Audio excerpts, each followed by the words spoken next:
The Poem of the Man-God. The Second Year of the Public Life. Chapter 174. The Sermon of the Mount. The Beatitudes. Part 5. Encounter with the Magdalene. 29th of May, 1945. It is a glorious morning, and the air is clearer than usual. Distances seem to be shortened, and remote things seem to be seen through a magnifying lens, so clear and neat are the least details. The crowds are getting ready to listen to the Master. Day by day, the country is becoming more beautiful in its luxurious dress, at the height of the springtime season, which in Palestine, I think, is at end of March and beginning of April, because later it has the look typical of summertime, with ripe crops and thick, fully developed foliage. The whole country is now in bloom. From the height of the mountain, which is adorned with its own flowers, even in spots which would appear least suitable for blossom growth, one can see the flexuous corn undulating down in the plain, blown by the breeze, making it look like sea-green waves, with a pale golden hue at the top of the ears, now seeding in their bristly awns. The fruit trees, completely covered with petals, stand straight above the crops, undulating in the light breeze, and look like as many huge powder puffs or balls of white, pale pink, dark pink, bright red gauze. The olive trees, by contrast, in their dress of penitent ascetics, seem to be praying, and their prayers are already changing into a tentative snowfall of tiny white flowers. The top of Mount Hermon is like pink alabaster and is kissed by the sun. 2 diamond threads, they look like threads from here, run down from the alabaster top, twinkling in an unbelievable fashion in the sun, and disappear into the green woods. They appear once again down in the valley, where they form watercourses which flow towards Lake Merom, which cannot be seen from here. They then flow out with the beautiful waters of the Jordan, and later drop into the light sapphire Sea of Galilee, which twinkles like chips of precious stones, set in and lit up by the sun. The sails moving on the lake, calm and splendid in its frame of gardens and wonderful countryside, seem driven by small light clouds sailing in the sea of the sky. Nature really seems to be smiling in this early hour of a spring day. And the crowds throng incessantly. They come up from all directions, old, healthy, sick, children and young couples who wish to start their married life with the blessing of God's word. There are beggars and wealthy people who call the apostles and give them offerings for those who are poor. And they are all so anxious to find a concealed place in which to do it, that they seem to be going to confession. Thomas has taken one of the travelling bags and calmly pours all the money into it, as if it were chicken feed, and then takes it to the rock where Jesus is speaking. And he laughs happily, saying, "Rejoice, Master, we have enough for everybody today." Jesus smiles and says, "And we shall start at once, so that those who are sad may be happy immediately. You and your companions will select the poor and sick people and bring them here." That takes a comparatively short time, although they have to listen to the cases of many people, and it would have taken much longer without the practical help of Thomas, who, standing on a stone to be seen by everybody, shouts in his powerful voice, "All those suffering from physical trouble, go to my right-hand side over there, in the shade." The Iscariot follows his example, as he, too, is gifted with an exceptionally powerful and beautiful voice, and he shouts, "And all those who think they are entitled to alms should come here near me, And make sure you're not telling lies, because the eyes of the master can read your heart. The crowds start moving about to form 3 groups. Those who are sick, those who are poor, and those who are anxious only to hear Jesus' teachings. But 2 people, and then 3 of the last group, seem to be in need of something which is neither health nor money, but is more necessary than both: a woman and 2 men. They look at the apostles but dare not speak. The severe-looking Simon Zealot passes by. Also Peter passes by. He is busy speaking to a dozen little children to whom he promises some olives if they keep quiet until the end of the sermon, and a thrashing if they disturb while the master is speaking. The elderly, grave Bartholomew passes by. Matthew and Philip passed, carrying a cripple who would have to struggle too much to open his way through the crowd. Also the cousins of the Lord pass by, helping an almost blind beggar and a very old poor woman. I wonder how old she is, who weeps, telling James all her troubles. James of Zebedee passes by, holding in his arms a poor girl who is certainly ill, and whom he has taken from her mother to ensure that she does not get hurt by the crowds, while the panting mother follows him.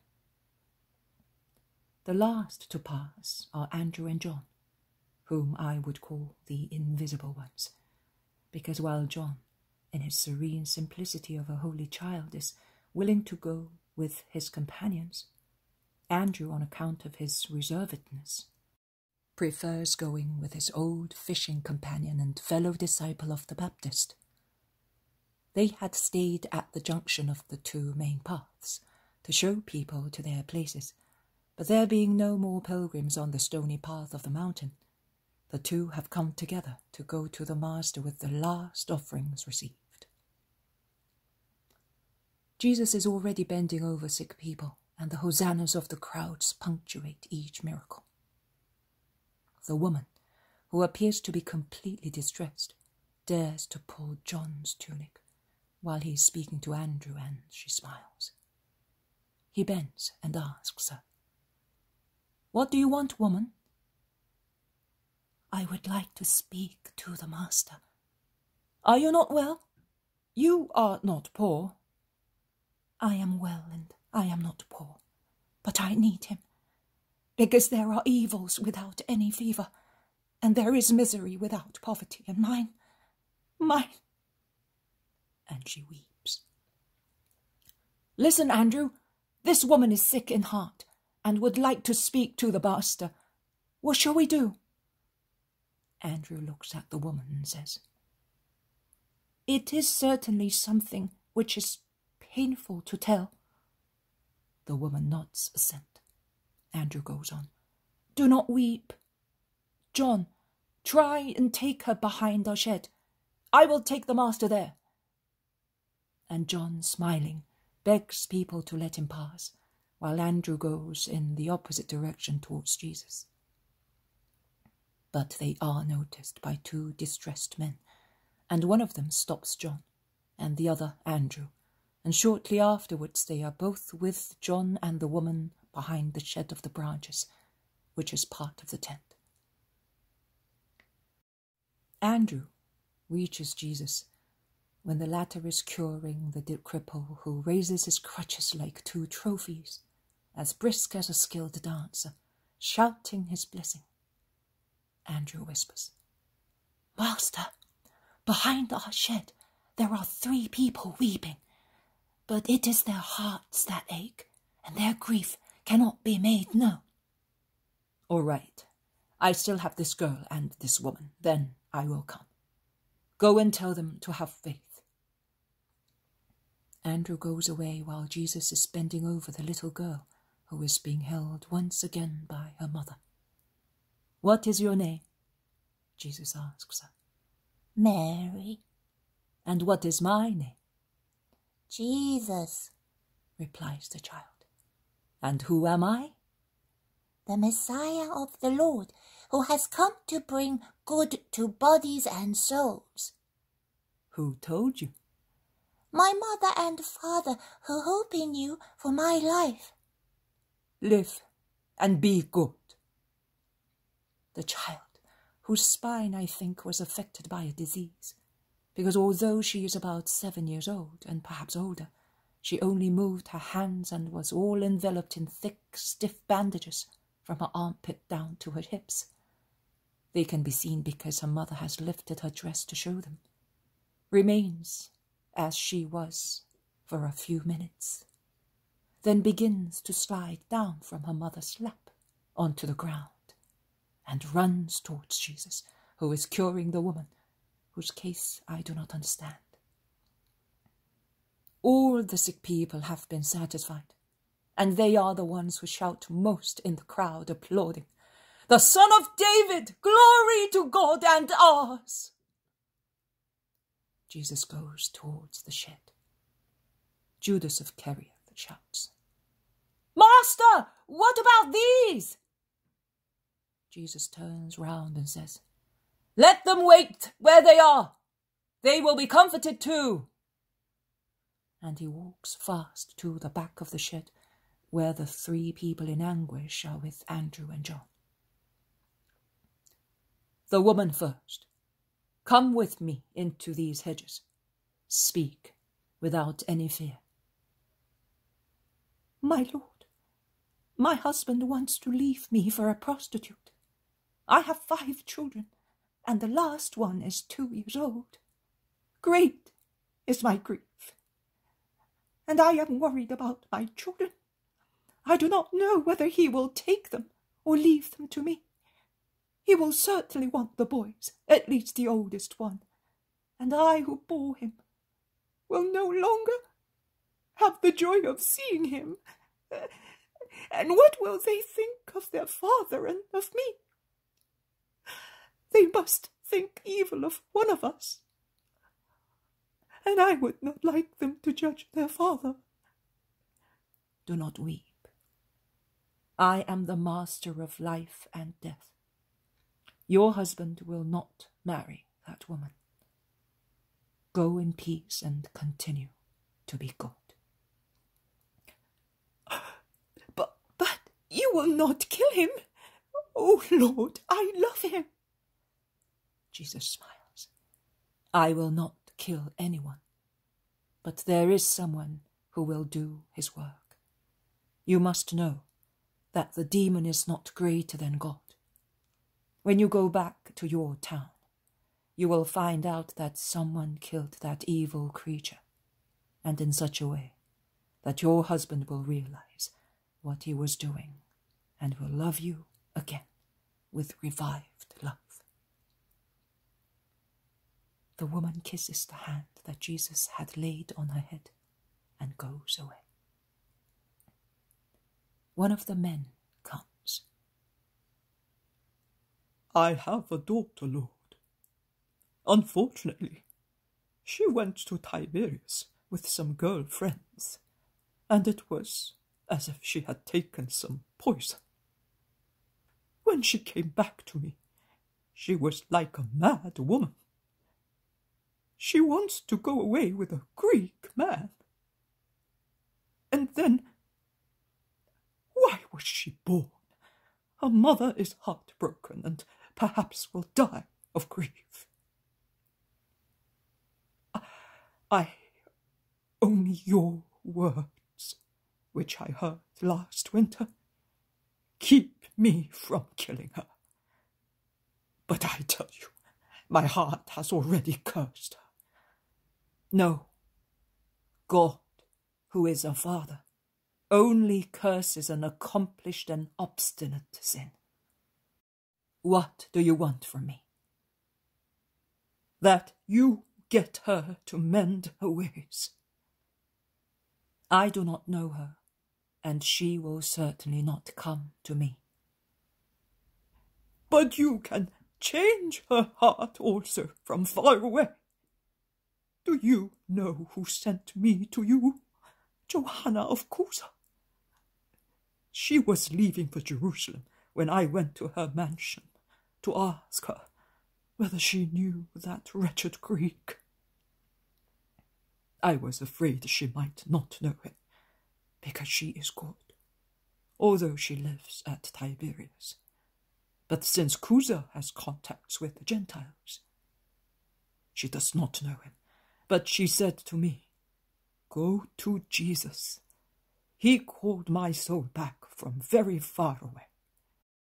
He cured me by that call of my phthisis. He will cure also your daughter's heart.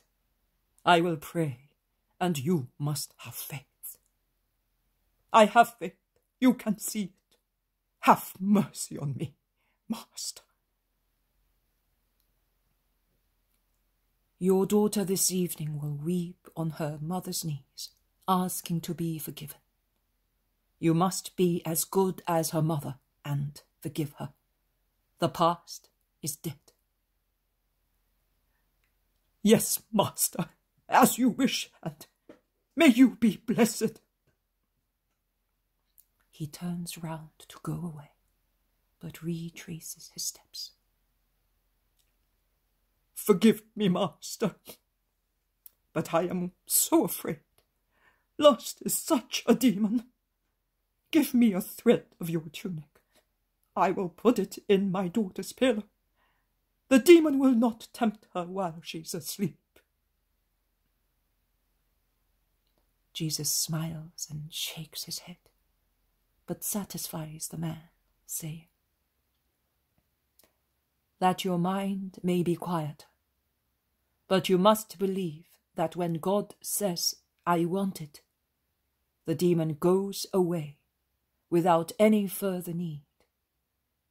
So keep this as a souvenir of mine." And he gives him a small tuft from his fringe. The third man comes. "Master, my father died. We thought he had some money, but we did not find any. That would not matter, as my brothers and I are not short of bread. But I lived with my father, as I am the eldest. The other 2 brothers are now accusing me of stealing the money, and they want to sue me for theft. You can see my heart. I did not see one single coin. My father kept his money in a coffer in a metal case. When he died, we opened the coffer, but the case was no longer there. They say, 'Last night, while we were sleeping, you took it.' It is not true. Help me to restore peace and esteem among us." Jesus stares at him and smiles. "Why are you smiling, Master?" "Because your father is the guilty one. The guilt of a child who hides his toy lest someone should take it." "But he was not a miser. Believe me, he was charitable." "I know. But he was very old. It is the disease of old people. He wanted to preserve things for you, and out of too much love, he caused you to fall out with one another. But the case is buried at the foot of the cellar steps. I am telling you so that you may be aware that I know. While I am speaking to you, by pure chance, your younger brother, by striking the ground angrily, caused it to vibrate, and so they discovered it, and they are now embarrassed and sorry for blaming you. Go back home with a quiet mind, and be good to them. Do not reproach them for their lack of esteem." "No, my lord, I will not. But I am not going home. I am staying here to hear you. I will go tomorrow." "And if they take that money?" "You said that we must not be greedy. I do not want to be so. It is enough for me if there is peace amongst us. On the other hand, I did not know how much money there was in the case, and thus I will not suffer for any information contrary to the truth. And I consider that money might have been lost. I will live now as I've lived before, should they deny me it. It is enough if they do not call me a thief." You are well advanced on the way of God. Proceed, and peace be with you." And also that man goes away happily. Jesus goes back to the crowds, towards the poor people, and gives them alms according to his own judgment. Everybody is now happy, and Jesus can speak. Peace be with you. I explain the ways of the Lord to you, that you may follow them. Could you follow the path that goes down on the right-hand side, and at the same time follow the one on the left-hand side? You could not, because if you take one, you must leave the other.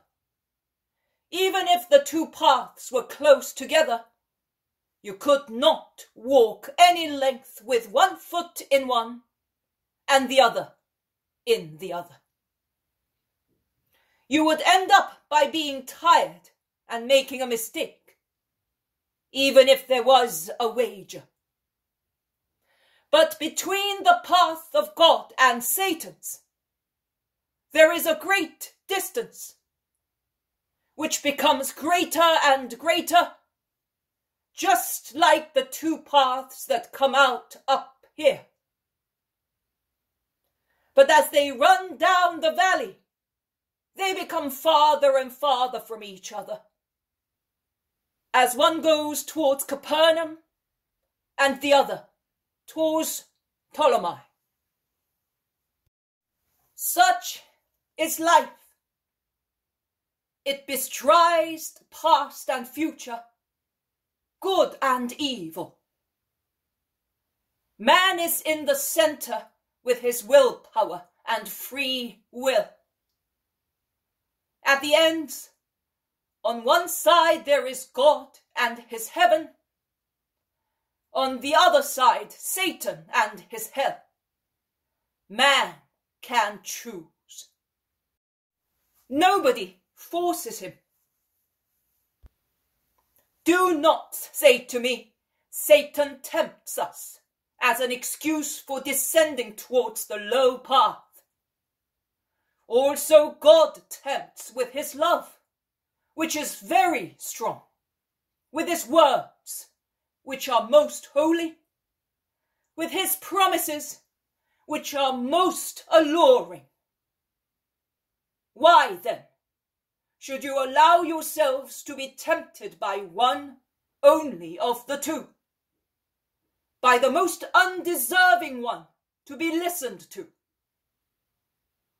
Are God's words, promises, love not sufficient to counteract Satan's poison?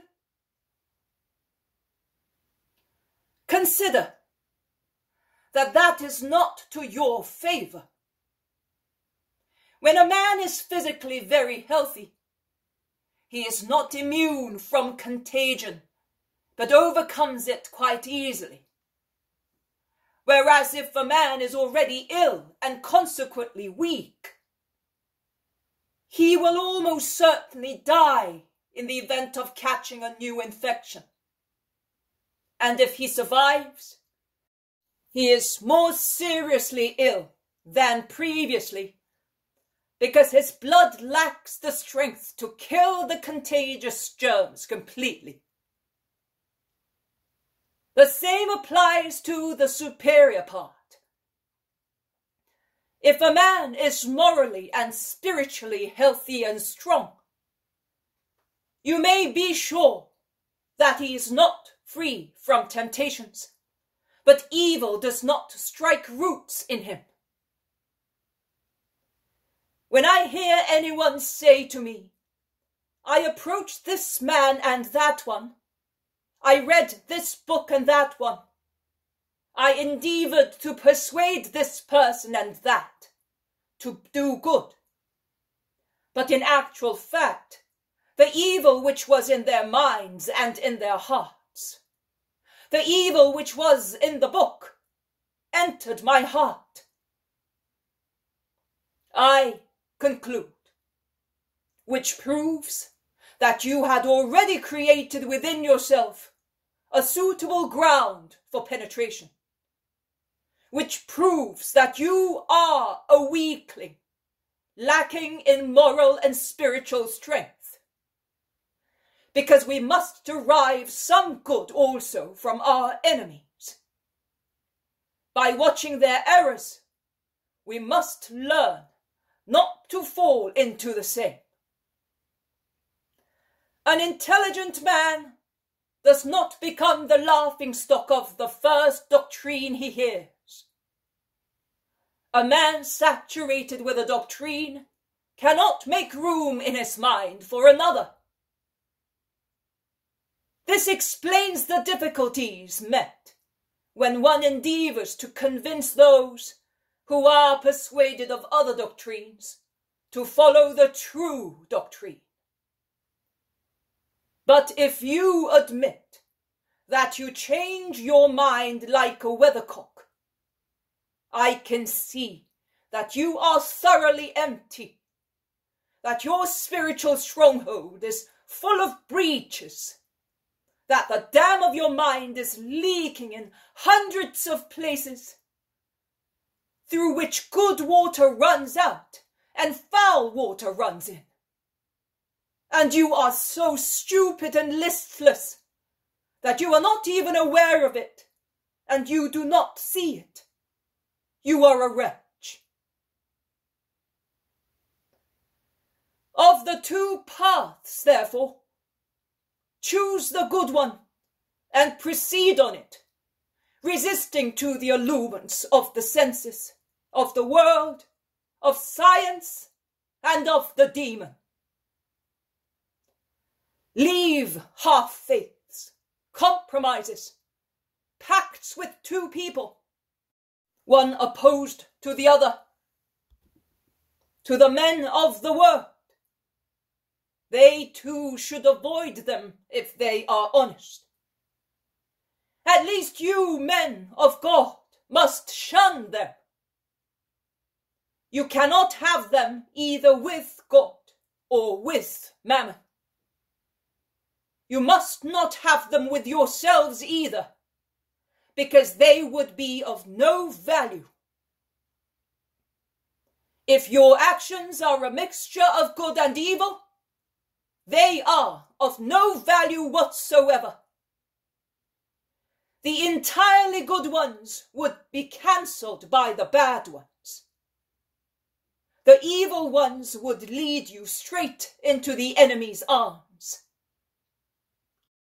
Therefore, do not indulge in them. Be loyal in your service. No one can serve two masters with two different minds. He will either love one and hate the other, or vice versa. You cannot be both of God and of Mammon. The Spirit of God cannot be conciliated with the spirit of the world. The former ascends, the latter descends. The former sanctifies, the latter corrupts.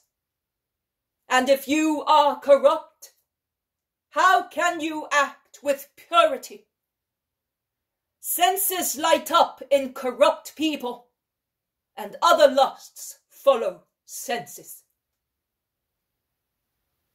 You already know how Eve was corrupted and how Adam became corrupt through her.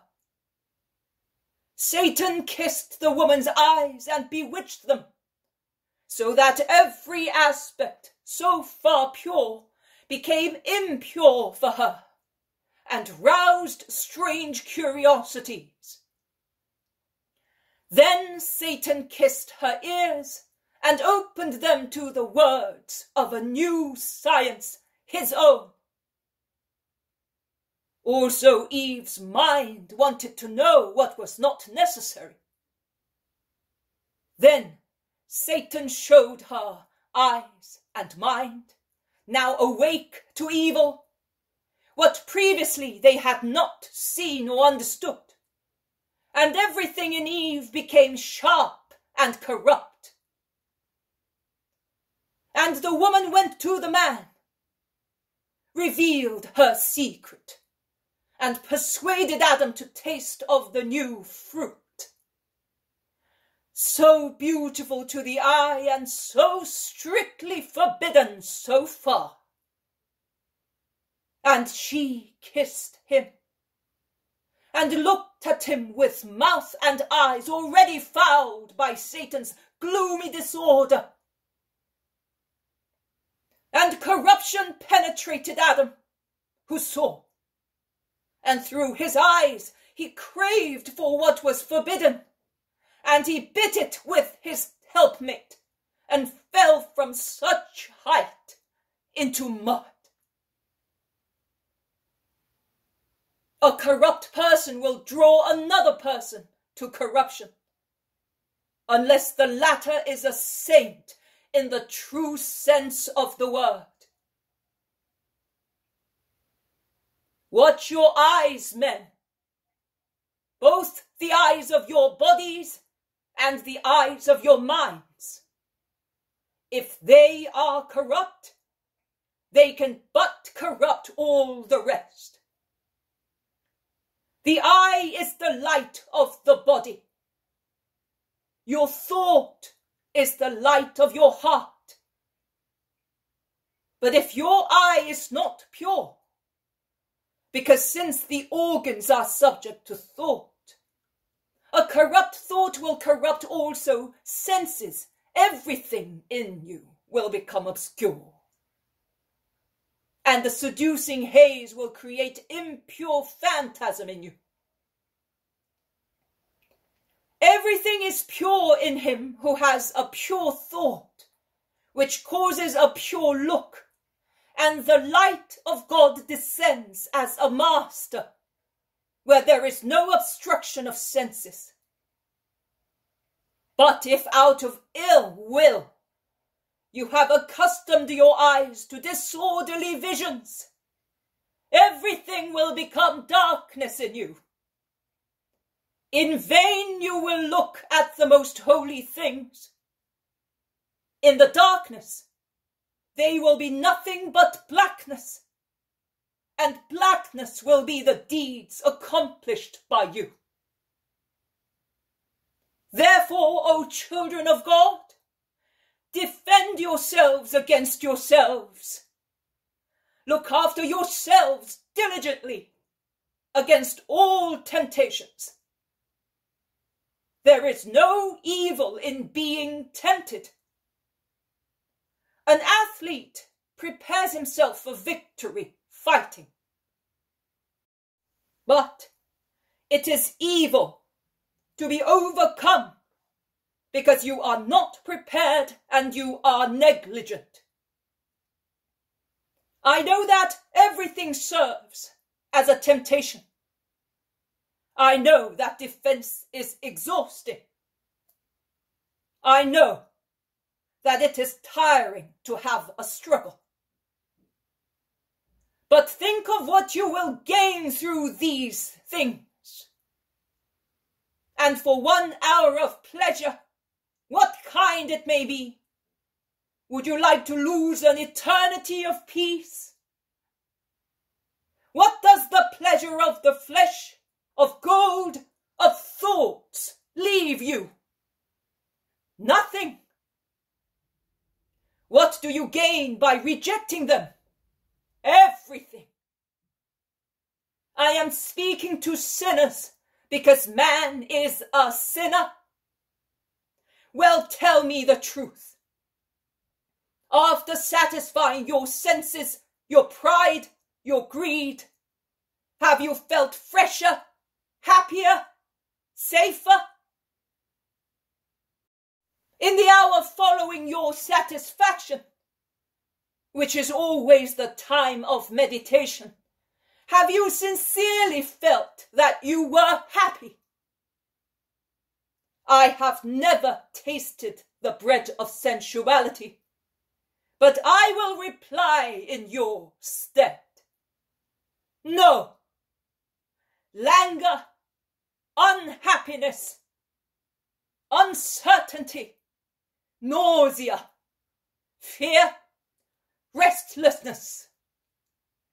That was the juice squeezed out of the hour spent in pleasure. But I beg you, while I say to you, never do that, I also say to you, do not be inflexible with those who make mistakes. Remember that you all are brothers, made of one flesh and one soul. Consider that there are many reasons why one is led to sin. Be merciful towards sinners, and kindly help them, and take them back to God, showing them that the path they have followed is full of dangers for the flesh, the mind, and the spirit. Do that, and you will receive a great reward, because the Father who is in heaven is merciful to good people, and he knows how to give you 100-fold to one. Now I say to you.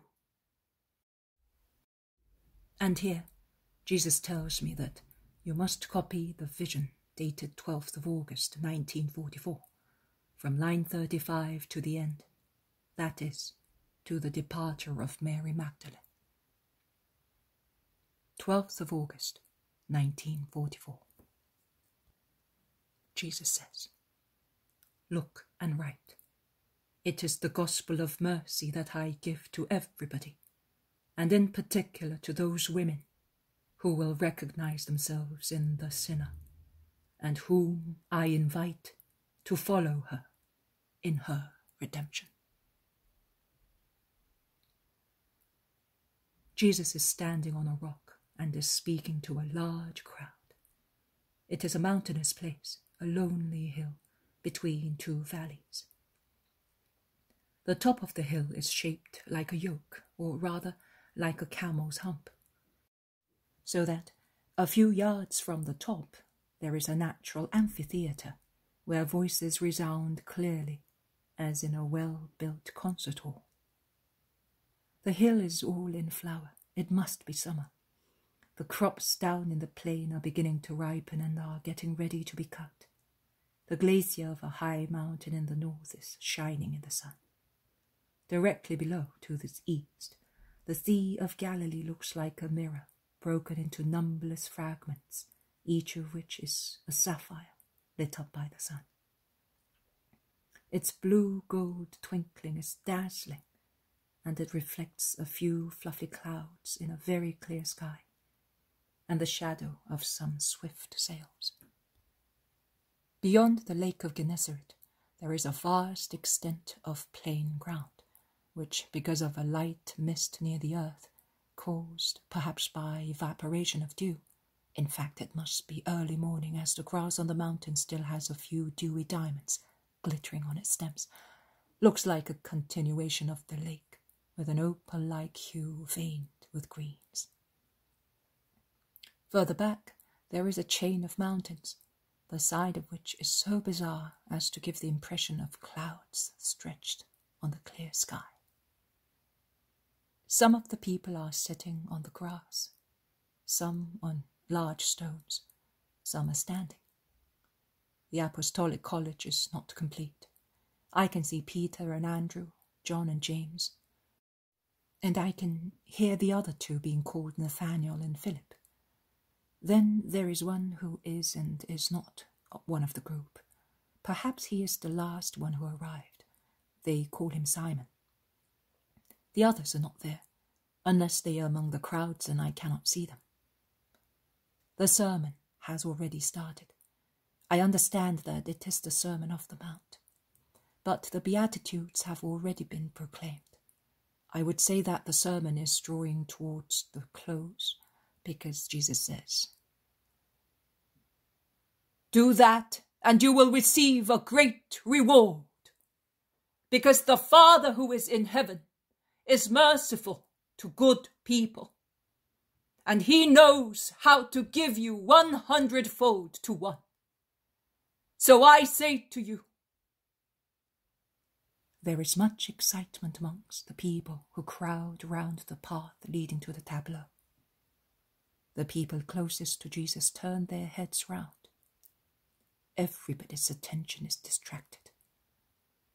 Jesus stops speaking and turns his eyes in the same direction as the others.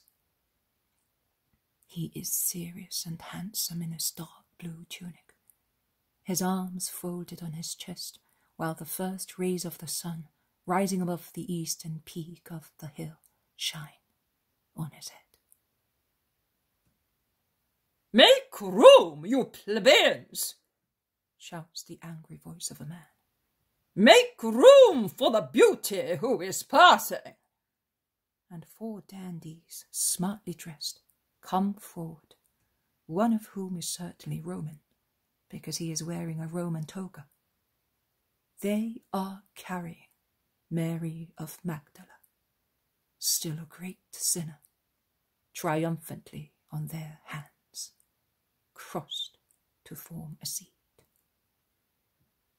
And she smiles with her beautiful mouth, throwing back her head and her golden hair, which is all plaits and curls, held by precious hairpins, and a pale gold leaf strewn with pearls, which encircles the upper part of her forehead like a diadem, from which small light curls hang down to veil her splendid eyes, made larger and more seductive by a refined makeup. The diadem disappears behind her ears, under the mass of plaits at the back of a snow-white, completely bare neck. And her nakedness extends much further than her neck. Her shoulders are bare down to her shoulder blades, and the breast is even more so. Her dress is held on her shoulders by 2 little gold chains. It is completely sleeveless. Her body is covered, so to say, by a veil, the only purpose of which is to protect her skin from sunburn. The dress is of a very light fabric, and when she throws herself back out of affection against one or the other of her lovers, she seems to be doing so completely nude. I am under the impression that the Roman is the one she prefers, because she glances and smiles at him more frequently, and rests her head on his shoulder.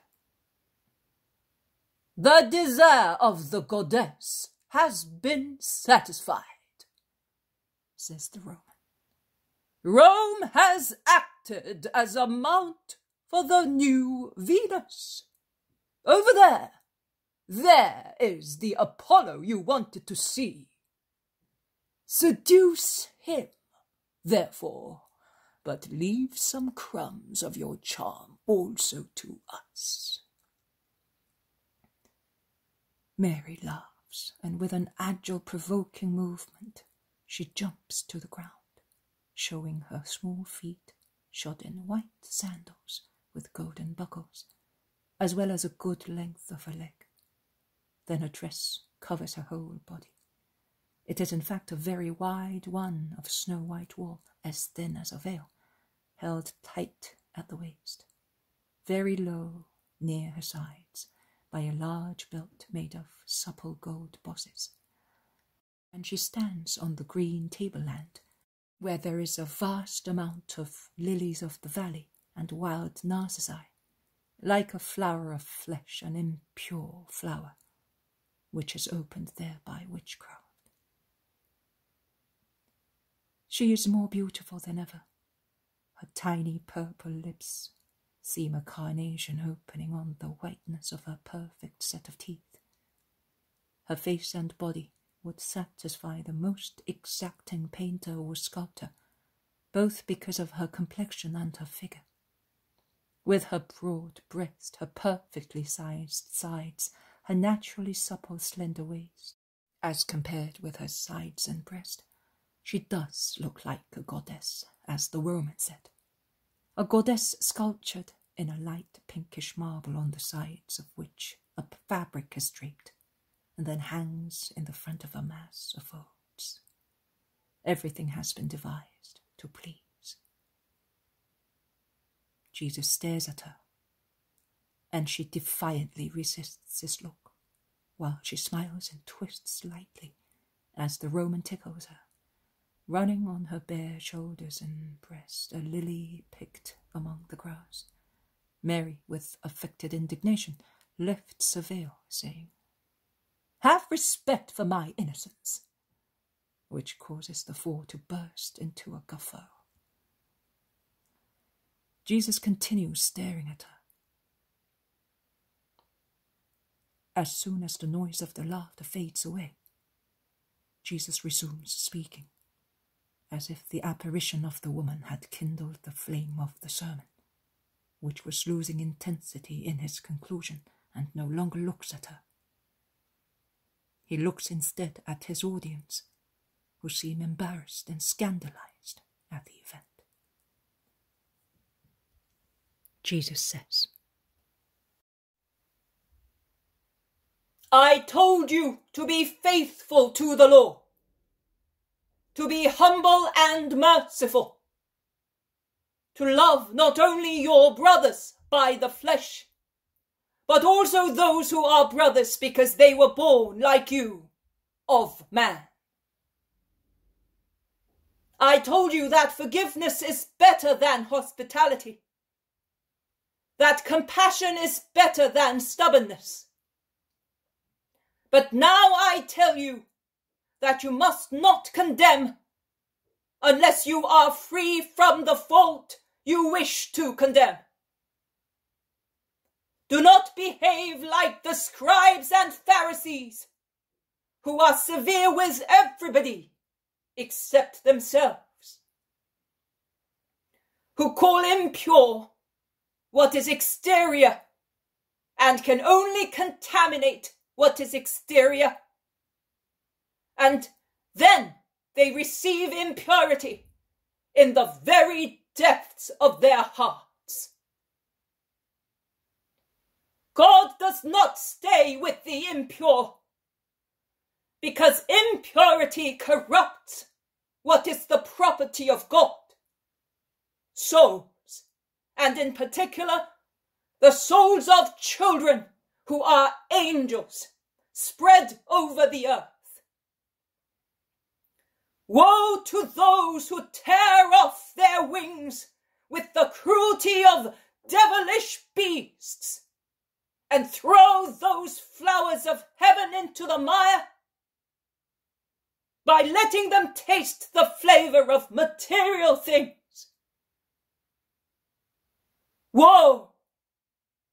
It would be better if they died struck by thunderbolt rather than commit such sin.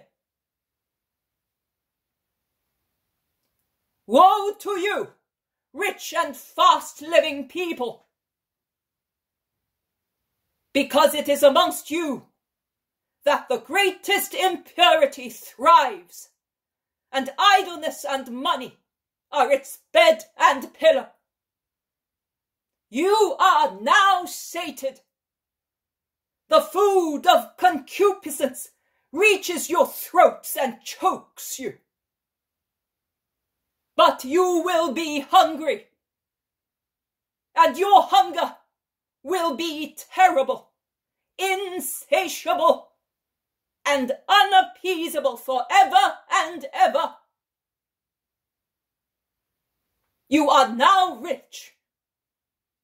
How much good you could do with your wealth. Instead, you do so much harm both to yourselves and to other people. But you will experience a dreadful poverty on a day that will have no end. You now laugh. You think you are triumphing. But your tears will fill the ponds of Gehenna, and they will never cease. Where does adultery nest?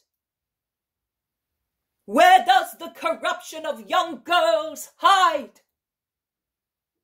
Who has 2 or 3 licentious beds in addition to his own matrimonial one, on which he squanders his money and wastes the strength of a healthy body given to him by God, that he may work for his family and not to wear himself out through filthy unions, which place him below unclean beasts. You heard that it was said, "You shall not commit adultery." But I tell you that he who looks at a woman lustfully, that she who wisheth to go with a man, has already committed adultery in his or her heart. Simply by that. There is no reason which can justify fornication. None. Neither the abandonment, nor the repudiation of the husband, nor pity for the repudiated woman. You have one soul only. When it is joined to another soul by a pact of faithfulness, it must not lie. Otherwise, the beautiful body for which you sin will go with you, O impure souls, into the inexhausted fire. Mutilate your body rather than kill it forever by damning it. Come to your moral senses, O rich men, verminous sinks of vice, so that you may not disgust heaven.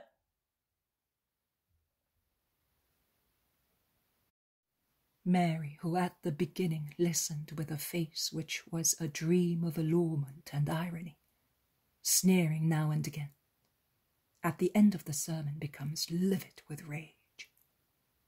She realizes that although Jesus does not look at her, he is speaking to her.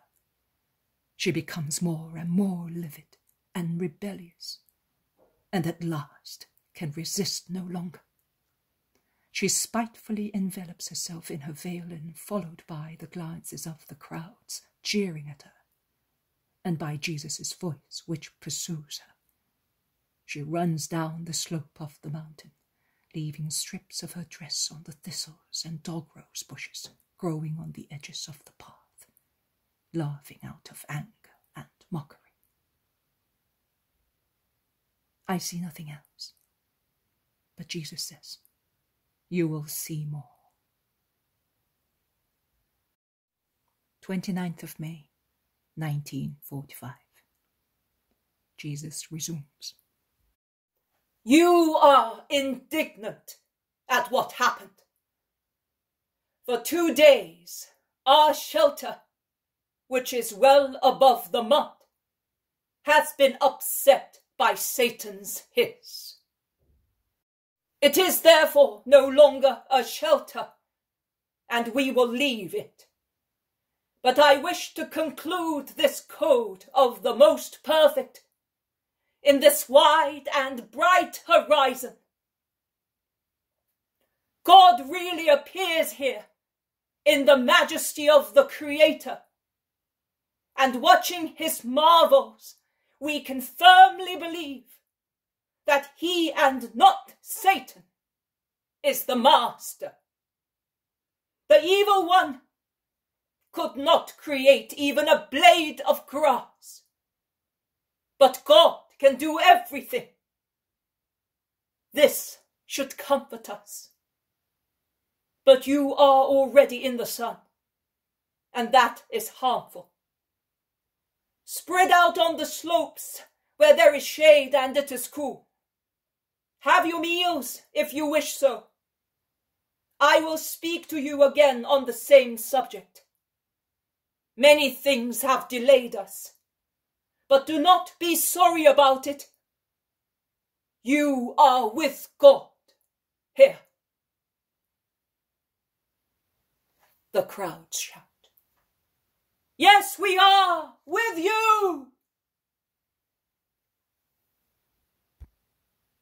And they move under the thicket spread on the eastern side, so that the slope of the hill and the tree branches shelter them from the sun, which is already too warm. In the meantime, Jesus tells Peter to take the tent down. Are we really going away? Yes, we are.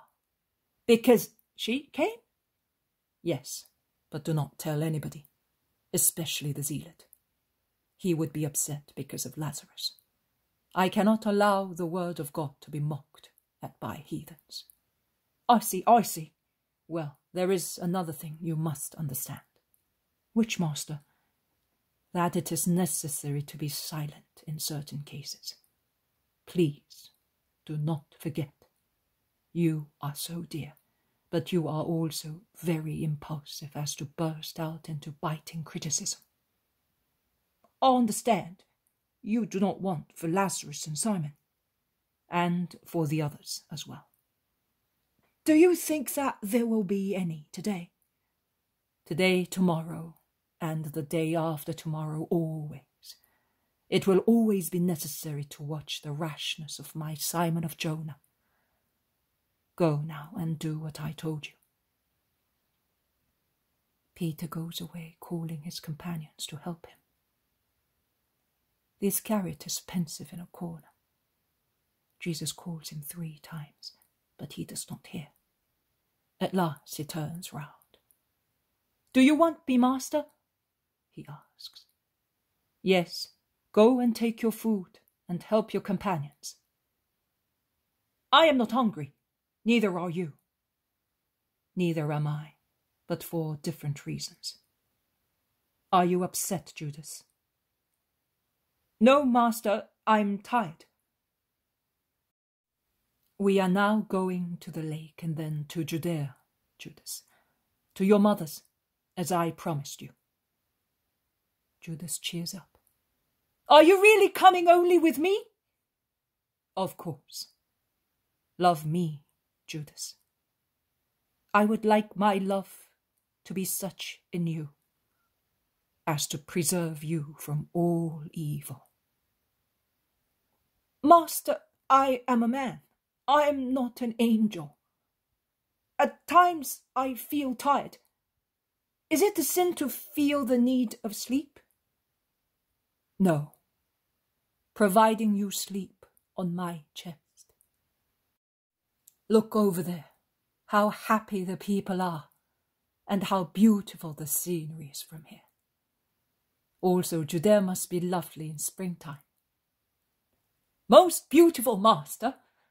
But spring there, on the mountains which are higher than here, is later. But there are beautiful flowers. The apple orchards are magnificent. Mine, which is looked after by my mother, is one of the most beautiful ones. And when she moves about in it, with the doves following her to get some corn, believe me, it is a sight that soothes your heart. I believe you. If my mother is not too tired, I would like to take her to see yours. They would love each other, because they are both good. Judas, drawn by this idea, cheers up and forgetting that he was not hungry and he was tired, runs happily to his companions, and tall as he is, he undoes the topmost knots without any trouble, and eats his bread and olives, as happy as a child. Jesus looks at him pitifully, and then goes towards the apostles. Here is some bread, Master, and an egg. I got that rich man over there, the one wearing the red tunic, to give it me. I said to him, you listen, and you are hungry. He speaks and he's exhausted. Give me one of your eggs. It will do him much more good than it would do you. Peter, no, Lord, you are as pale as a baby sucking from an empty breast, and you are becoming as thin as a fish after the mating season. Let me see to it. I do not want to have to reproach myself. I will put it under these warm ashes of the faggots I burn, and you will eat it. Don't you know it is how many? Most certainly weeks that we have been feeding on bread and olives and a little milk. One could say that we are purging ourselves. And you eat less than everybody and speak for everybody. Here is the egg. Take it while it's warm. It will do you good. Jesus obeys, and seeing that Peter is eating bread only, he asks, "And what about you? Where are your olives?" Shh! I need them for after. I promised them. To whom? To some children. But if they are not quiet until the end, I will eat the olives and give them the stones. That is blows. Very good indeed. I will never do that. But if we don't say so, I got so many blows myself, and if they have given me all the ones I deserve for all my pranks, I should have had 10 times as many. But they do you good. I am like this because I got them. They all laugh at the apostle's sincerity. Master, I would like to remind you that today is Friday, and that these people, I do not know whether they will be able to get food in time for tomorrow or reach their homes, says Bartholomew. That's true, it's Friday, several of them say. It does not matter. God will provide. But we will tell them. Jesus stands up and goes to his new place, in the middle of the crowd, spread in the thicket.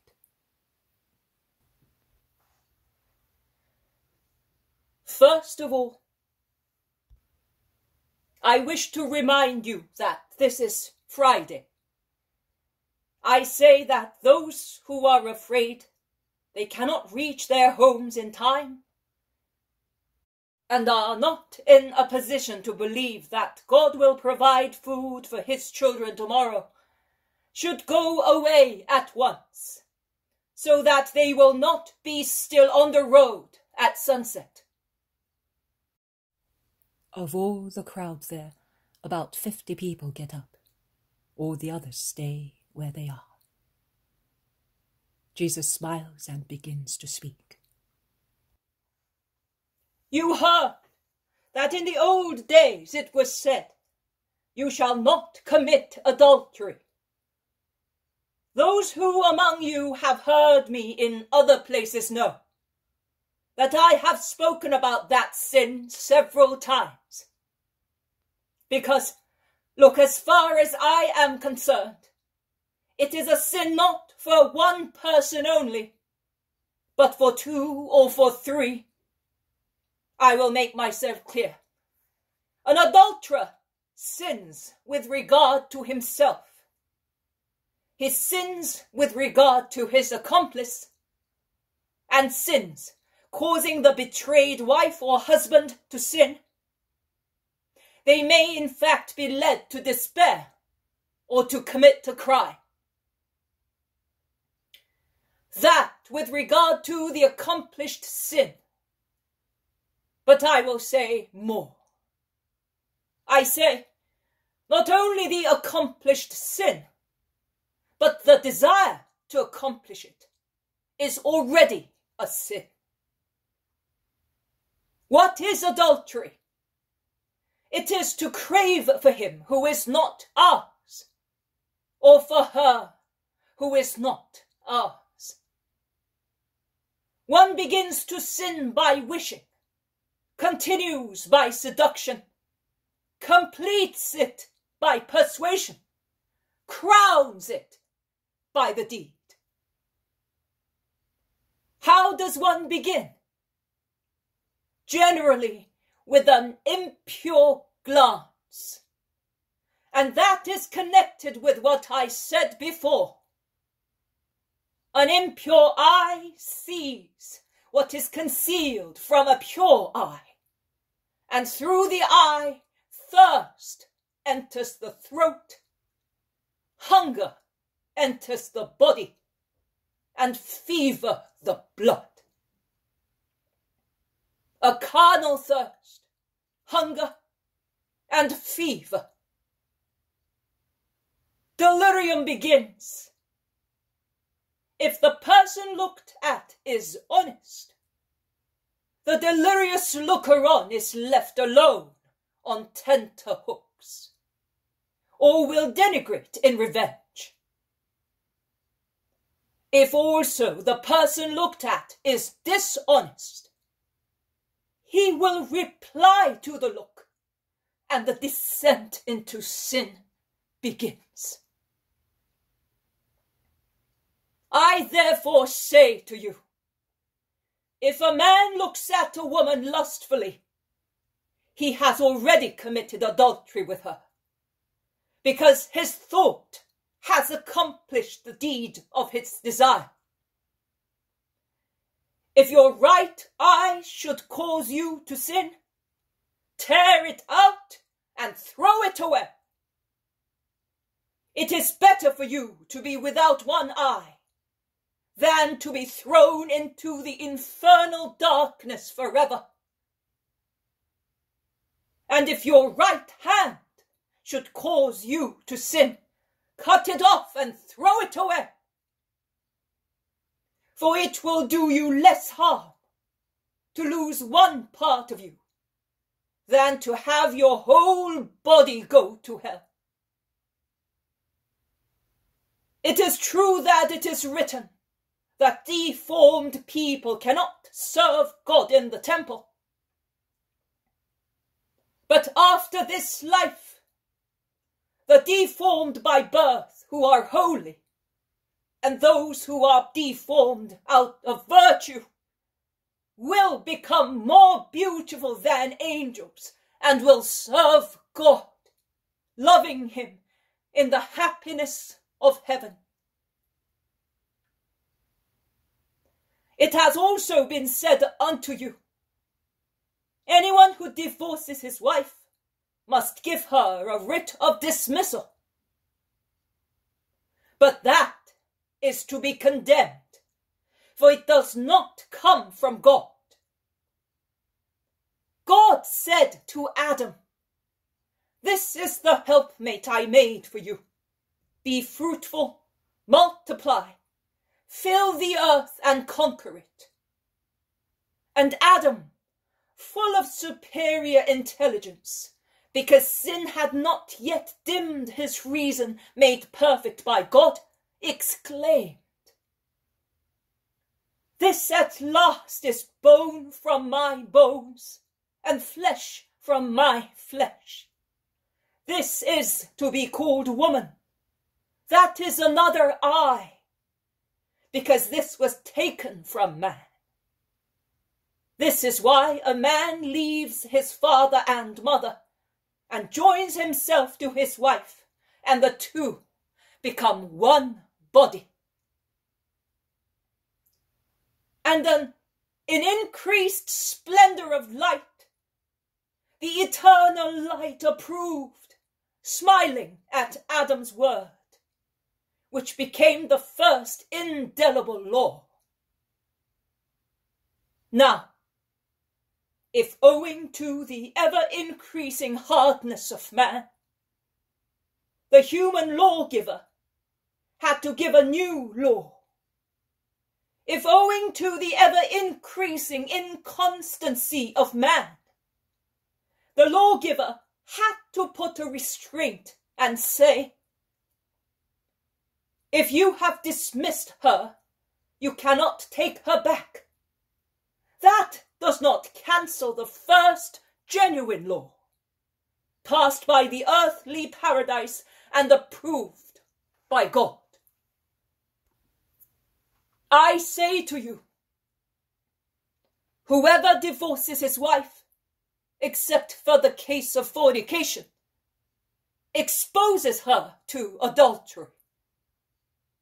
Because what will the divorced woman do in 90% of the cases?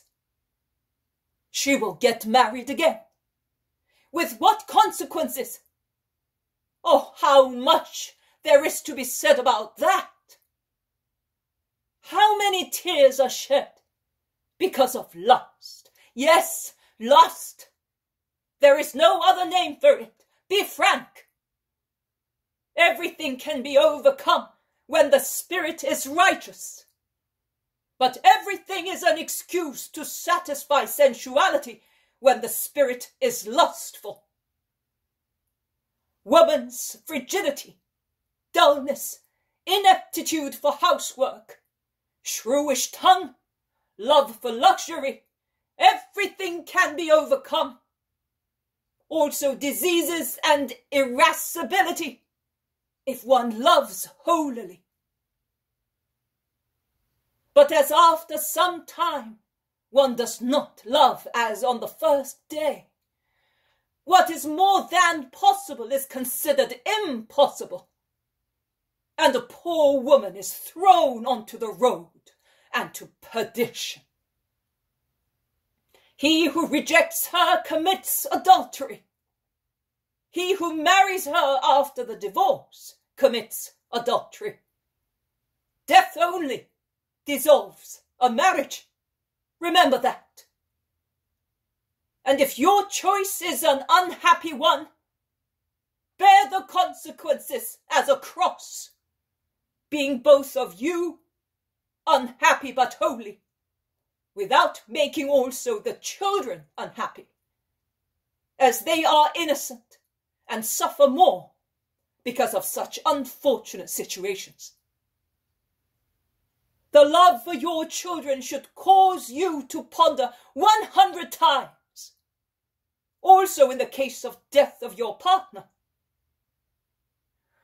Oh, I wish you could be satisfied with what you already have had, and to which God said enough.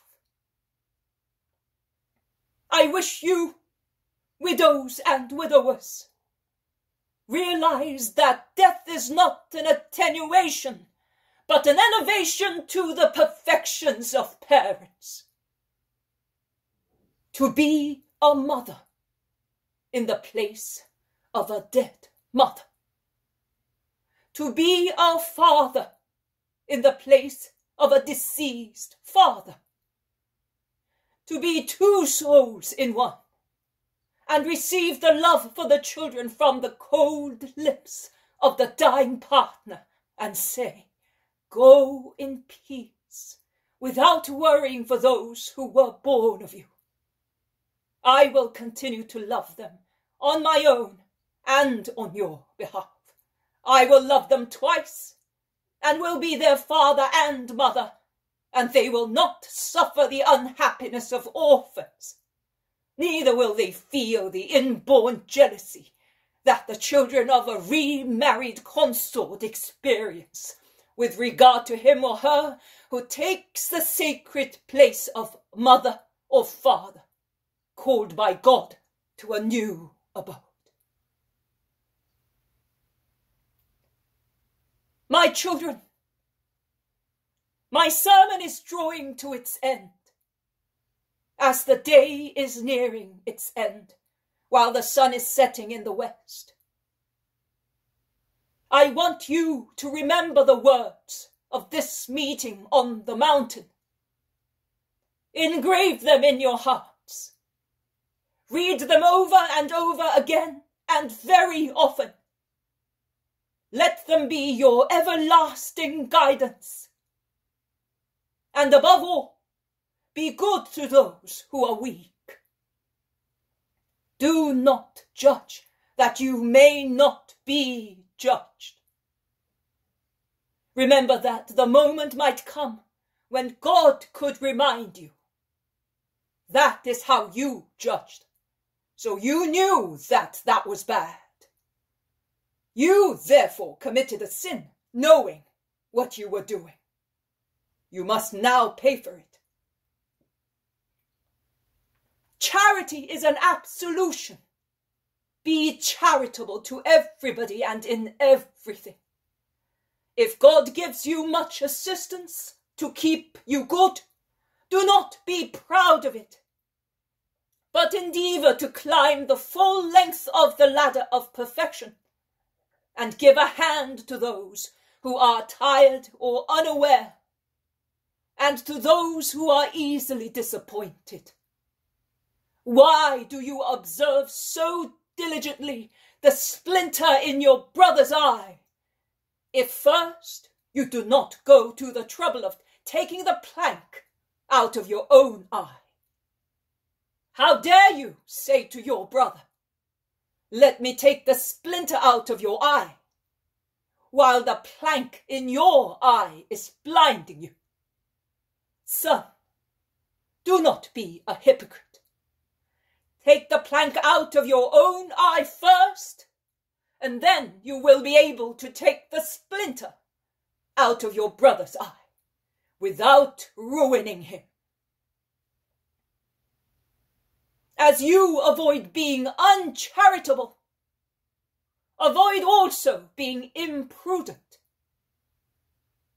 I said to you, give a hand to those who are tired or unaware, and to those who are easily disappointed. But if it is charity to teach the ignorant, to encourage the tired, to give new wings to those whose old ones are broken, it is imprudence to reveal the eternal truths to those affected by Satanism, who take possession of them to pretend they are prophets, to insinuate themselves among simple people, to corrupt, lead astray, and sacrilegiously foul the things of God. Absolute respect to be able to speak, to be silent, to ponder, to act, are the virtues of the true disciple in order to make proselytes and serve God. You are gifted with the faculty of reason, and if you are just, God will grant you all the light to make a better use of your reason. You must consider that the eternal truths are like pearls, and no one has ever seen pearls thrown in front of pigs, which prefer acorns and rank broth to precious pearls, which they could crush under their feet, and then, furious at being mocked at, they would turn against you to tear you to pieces. Do not give dogs what is holy. That is for the present and the future. I have told you much, my children. Listen to my words. He who listens to them and puts them into practice can be compared to a thoughtful man who, wishing to build a house, chose a rocky place. He certainly worked hard to lay the foundations. He had to work with pick and stone chisel. He got callous hands and broke his back. But he was able to put lime in the fissures of the rock and lay bricks one close to the other, like the wall of a fortress, and the house was as solid as a mountain. The house was exposed to the inclemency of the weather and to downpours. The rain caused the rivers to overflow their banks. The winds whistled. The waves beat it. But the house resisted everything. Such is he who has a sound faith.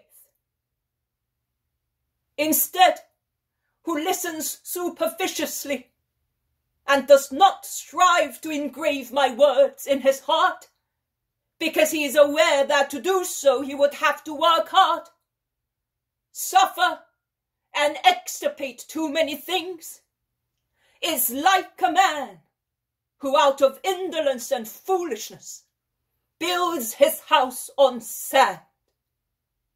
As soon as the inclement weather comes, the house quickly built quickly collapses, and the forlorn fool contemplates the rubble of the house and the ruin of his capital. And in that case, the ruin can be repaired with expenses and work. But if the edifice of the Spirit crashes because it was badly built, there is no way to rebuild it. One cannot build in future life. Woe to those who present themselves there with rubble. I have finished. I am now going down towards the lake. And I bless you in the name of the one and trine God. May peace be with you.